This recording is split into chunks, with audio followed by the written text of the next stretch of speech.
Hello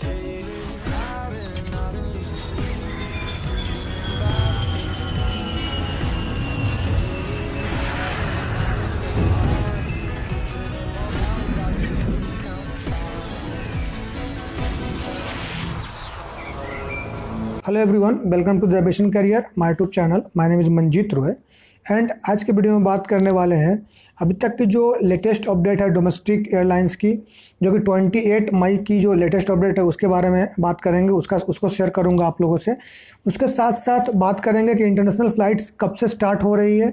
उसके बाद में कुछ इंटरनेशनल फ़्लाइट्स के अपडेट के बारे में बात करेंगे और साथ में लास्ट में आपसे बताने वाला हूँ कुछ इंटरेस्टिंग फैक्ट जो कि प्लेन से जुड़ा हुआ है कि क्या इंटरेस्टिंग फैक्ट है वो, तो उसके बारे में बात करेंगे। सो गाइस, इस वीडियो में कंटिन्यू बने रहे, कंटिन्यू देखते रहे इस वीडियो को। सो स्टार्ट करते हैं। सबसे पहले बात कर लेते हैं डोमेस्टिक एयरलाइंस के बारे में। आपसे बता देना चाहता हूँ कि 25 मई 2020 से डोमेस्टिक फ़्लाइट की ऑपरेशन स्टार्ट हो गई थी, हो गई है। तो अभी जो फ़्लाइट चल रही है इसमें से सारे स्टेट गवर्नमेंट ने फ़्लाइट के ऑपरेशन को लेकर के परमिशन दे दिया था, बट जो वेस्ट बंगाल गवर्नमेंट है वो वहाँ से परमिशन नहीं मिला था फ़्लाइट के ऑपरेशन को लेकर के।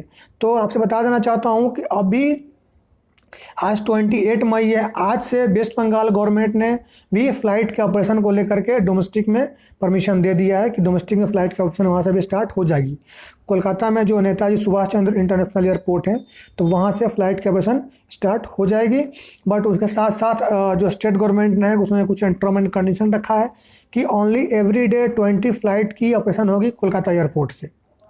साथ में जो भी रूल्स एंड रेगुलेशंस हैं, जो SOPs हैं जो गवर्नमेंट ने जारी किया है, उसको पैसेंजर को और एयरपोर्ट स्टाफ है उन सभी को फॉलो करने पड़ेंगे। उसके साथ साथ जो पैसेंजर कोलकाता एयरपोर्ट पे आते हैं उनको 14 डेज के लिए सेल्फ क्वारंटाइन करना पड़ेगा।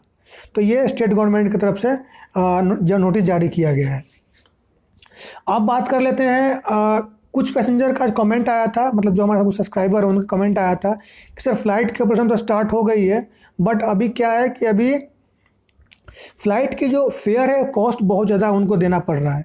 तो आपसे बता देना चाहता हूँ कि अभी जो देश की ओनली 1/3 फ़्लाइट की ऑपरेशन हो रही है। पहले अगर 100% फ़्लाइट की ऑपरेशन होती थी तो अभी आपको बता देना चाहता हूँ ओनली 30 to 33% ही फ़्लाइट की ऑपरेशन हो रही है। तो एक ये भी रीज़न है कि फ़्लाइट के टिकट का कॉस्ट इंक्रीज हो गया है एंड कुछ फ़्लाइट के रूट भी चेंज हो गए हैं एंड कुछ जो स्लैब जारी किया है गवर्नमेंट ने, तो अभी कोविड-19 को मद्देनज़र रखते हुए ये स्लैब में भी थोड़ा कॉस्ट इंक्रीज हुआ है। तो अभी जब तक सब कुछ नॉर्मल नहीं होता है अभी फेयर थोड़ा ज़्यादा ही रहेंगे। जैसे ही फ़्लाइट की ऑपरेशन इंक्रीज हो जाएगी तो वो भी नॉर्मल हो जाएंगे।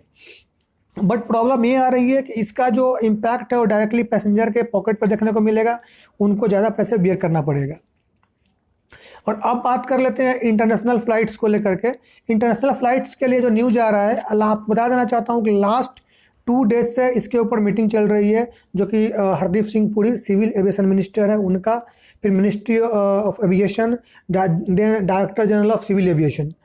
उसके साथ साथ जो भी स्टेट से अभी इंटरनेशनल फ़्लाइट्स की ऑपरेशन स्टार्ट होगी वो स्टेट में वो जो एयरपोर्ट्स हैं उनका नाम है चेन्नई, बेंगलुरु, मुंबई, दिल्ली, अहमदाबाद। तो ये सारे एयरपोर्ट से ऑपरेशन स्टार्ट होने वाली है इंटरनेशनल फ़्लाइट्स की। बट इंटरनेशनल फ़्लाइट्स का ऑपरेशन स्टार्ट होने के लिए सेंट्रल गवर्नमेंट के साथ साथ जिस स्टेट से ऑपरेशन स्टार्ट हो रही है उस स्टेट का चीफ मिनिस्टर का भी परमिशन होना ज़रूरी होता है। तो अभी इसके ऊपर बात चल रही है। मे भी हो सकता है कि आफ्टर 15 जून इंटरनेशनल फ़्लाइट्स के भी ऑपरेशन स्टार्ट हो जाए, बट वो लिमिटेड वे में होगी। जैसे अभी डोमेस्टिक में भी फ़्लाइट की जो ऑपरेशन स्टार्ट हुई है वो लिमिटेड वे में ही हुई है। डिफरेंट स्टेट ने डिफरेंट फ़्लाइट की ऑपरेशन करने की परमिशन दी है। किसी स्टेट ने 30 फ़्लाइट्स के दिए, किसी स्टेट ने 20 फ़्लाइट्स के दिए, किसी स्टेट ने 50 फ़्लाइट्स के दिए। तो इस टाइप से आपको बता देना चाहता हूँ अगर इंटरनेशनल फ़्लाइट की ऑपरेशन भी स्टार्ट होती है तो वो लिमिटेड वे में ही होगी। अभी इसके ऊपर कुछ भी क्लियर नहीं है। ये कुछ भी क्लियर होगा तो ये 15 जून के बाद कि इंटरनेशनल फ़्लाइट्स की ऑपरेशन कब से स्टार्ट होगी। बट इसके ऊपर जो कि civil aviation minister mister Hardeep Singh Puri हैं वो कंटिन्यू अपडेट दे रहे हैं, वो कंटिन्यू इसके ऊपर मीटिंग चल रही है। जैसे इसके बारे में कंफर्म न्यूज़ आ जाएगा मैं आप लोगों से शेयर कर दूंगा। ठीक है गाइज। और अब बात कर लेते हैं, आप लोगों से मैंने लास्ट वीडियो में बताया था कि जो भी पैसेंजर लॉकडाउन के बिफोर टिकट किया था प्लेन्स का, उनको एयरलाइंस कंपनी वालों ने क्रेडिट ऑफर प्रोवाइड कर रहा था, बट अब ऐसा नहीं है। अभी इंडिगो और एयर एशिया ने डिसाइड किया है कि दो एयरलाइंस कंपनी है, वो क्रेडिट ऑफर प्रोवाइड करने की जगह अब डायरेक्टली जो भी पैसेंजर टिकट किए हैं उनका पैसा डायरेक्टली रिफंड कर रही है। आपको बता देना चाहता हूँ कि जो पैसेंजर थर्ड पार्टी के ऐप से या फिर ट्रेवल एजेंट के थ्रू ये टिकट करवाया है उनका पैसा 100% रिफंड हो जाएंगे। जैसे ट्रेवल एजेंट या फिर थर्ड पार्टी जैसे कि इजी माई ट्रिप, गो आई बीबो, देन मेक माई ट्रिप, देन आपको क्लियर ट्रिप, तो ये जितने भी थर्ड पार्टी के जो ऐप है ना, तो वो सारे थर्ड पार्टी के ऐप से आपने टिकट किया है तो आपको इसका टोटल जितने भी टिकट आपने जो भी फेयर आपने बियर किया है तो वो ऑल फेयर आपको 100% रिफंड हो जाएंगे। ठीक है गाइज, और अब बात कर लेते हैं एक इंटरनेशनल अपडेट्स के बारे में। आपसे बता देना चाहता हूँ 22 मई 2020 को पाकिस्तान में एक फ़्लाइट क्रैश हुआ था, जिसमें से आपको बताना चाहता हूँ कि 100 से भी ज़्यादा पीपल वहाँ पे डेथ कर गए थे वो फ्लाइट को क्रैश होने की वजह से।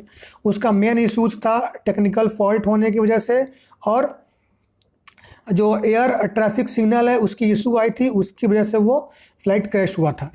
ये फ़्लाइट का जो ऑपरेशन किया गया था वो Allama Iqbal international airport Lahore to Jinnah international airport Karachi के लिए ये ऑपरेशन की गई थी, जो कि कराची पहुंच के कराची एयरपोर्ट पे रनवे पे आने से पहले ये प्लेन क्रैश हुआ।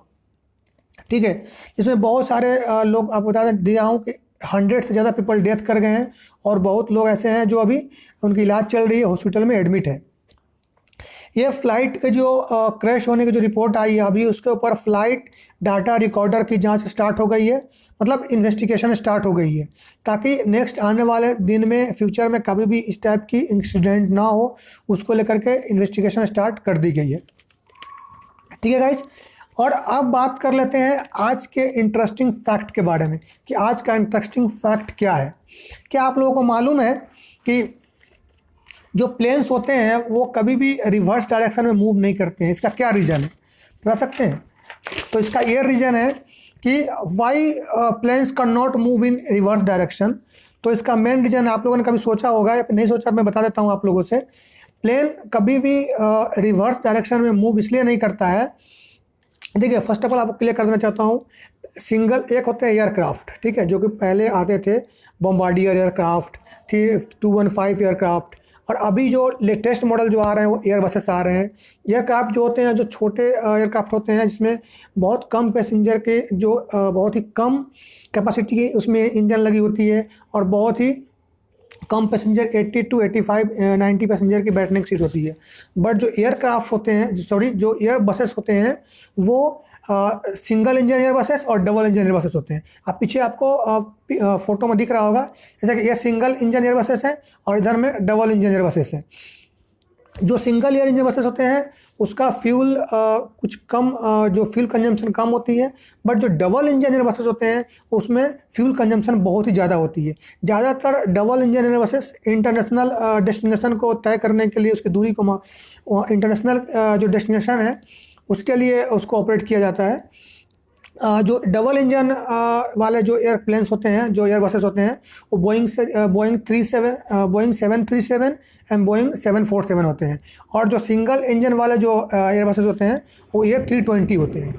तो आपसे बता देना चाहता हूँ कि जो प्लेन्स जो है ओनली फॉरवर्ड डायरेक्शन में क्यों मूव करती है, उसका रीज़न ये है कि जो प्लेन्स में जो विंग्स लगे होते हैं, आप पीछे विंग्स देख रहे होंगे, आपको पिक में दिख रहा होगा पीछे में विंग्स, जो फ्लाइंग विंग्स लगे होते हैं उसमें इंजन लगे होते हैं। इधर सिंगल इंजन है और इधर डबल इंजन है।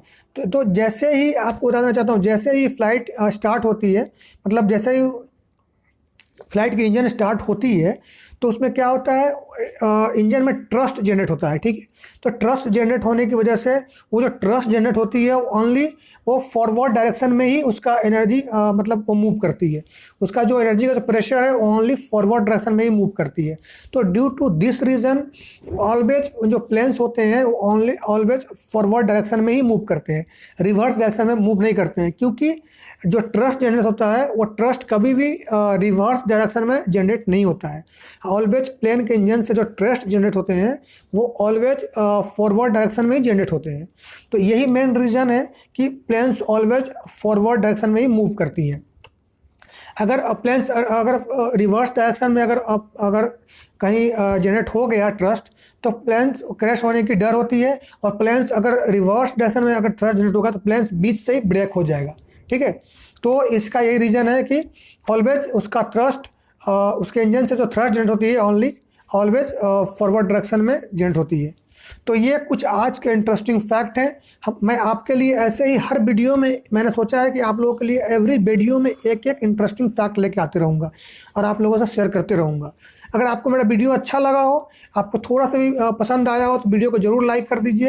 एंड आप मेरे चैनल पे न्यू हैं तो इस चैनल को सब्सक्राइब कर लें, ताकि ऐसे ही इंटरेस्टिंग अपडेट और आप लेटेस्ट जो न्यूज़ है एयरलाइंस इंडस्ट्री से जुड़ा हुआ वो आपको कंटिन्यू मिलते रहे। एंड प्लीज़ हाँ, बेल आइकन को ज़रूर हिट कर लें, ताकि मेरे जितने भी अपकमिंग वीडियोज़ हैं उसका नोटिफिकेशन आपको डेली बेसिस पे मिले, और आपसे कोई भी न्यूज़ हो, इन्फॉर्मेशन हो, या फिर कोई भी जॉब के अपडेट हो, कोई भी मिस ना हो आपसे। एंड साथ में अपने फ्रेंड सर्कल में भी शेयर करें, ताकि उनको भी इस वीडियो से उनका नॉलेज बढ़े और जो लेटेस्ट इन्फॉर्मेशन हो उन तक भी पहुँचे, ठीक है गाइस। और इसके अलावा भी आपकी कोई भी और भी कन्फ्यूजन रह गई हो, कोई डाउट रह गई हो, तो आप मुझे कमेंट करके बताएं, या अदरवाइज आप मुझे मेल भी लिख सकते हैं। मेरा ईमेल आईडी है iammanjit1101@gmail.com, and you can also follow on Instagram and Facebook page. My Instagram ID @manjitro1101 and my Facebook ID the aviation career. So guys, इस वीडियो में इतना ही।